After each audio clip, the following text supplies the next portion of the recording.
Hi, I'm Dana Cowley and welcome to Charter Local Edition Northwest. Today we're in Salem, Oregon. We're talking to your elected representatives. And my guest today is Senator Arnie Roblan. Thank you so much for coming. We appreciate it. Thank you for the invitation. It's really great to have an opportunity to talk with you and to share information with our constituents back home. Thank you. And you are the chair of the Rural Communities and Economic Development Committee. I am. It's been a real privilege to have the opportunity that the Senate President, when I came over from the House, actually came up with a new committee. It's the one you just mentioned, the Rural Communities and Economic Development.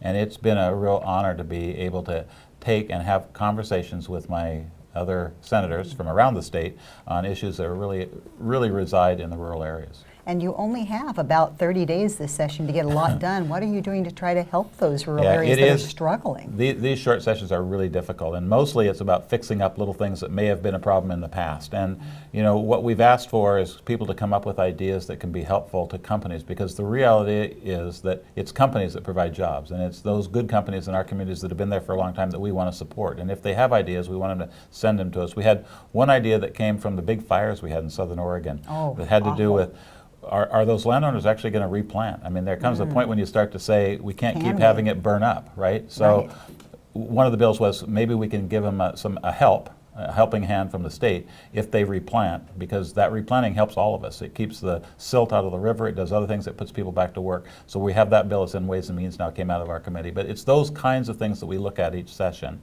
that help provide the incentive for those local businesses to keep hiring the next person and make our rural communities stronger.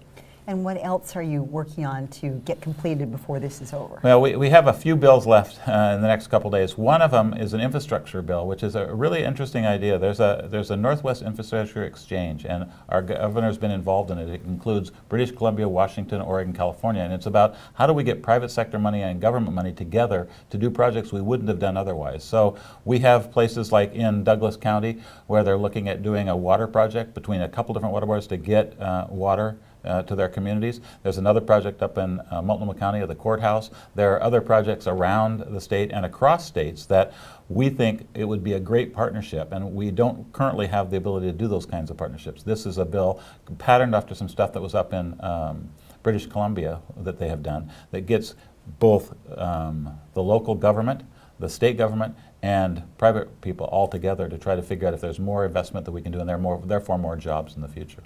For the people in the greater Coos Bay area, what are their top concerns that they share with you, and what would you like to do for them? Yeah, the biggest things are education, which is another committee I'm on, and making sure that they have a good education for each of their kids so they have an opportunity. And it's also about jobs. It's about how do we get more infrastructure here, how do we make things happen in Coos Bay. So we've got a number of projects that we're working on. Up and down the coast, it's making sure our ports are in good shape, and our Coastal Caucus has worked really hard to work with the Corps of Engineers in the state to come up with ways in which we can get our dredging done that helps make those ports viable.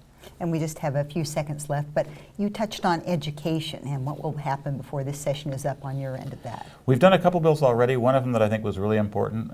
We have people that want to take college from distance, so that distance learning things. And because of the way we changed our legislation last year to have local boards at our universities, we had to change the bill to bring it up to date with that. And we've done some things to make it easier for us, our institutions like Oregon State University, to offer courses to people in other states, and then for other states to offer courses to our citizens without having to go through rigmarole each state by state, but actually to have a consortium be able to do that. So I think there are ways that we can do some things that make things better for Oregonians in particular, and people who live in rural areas in particular. Well, thank you for bringing us up to date.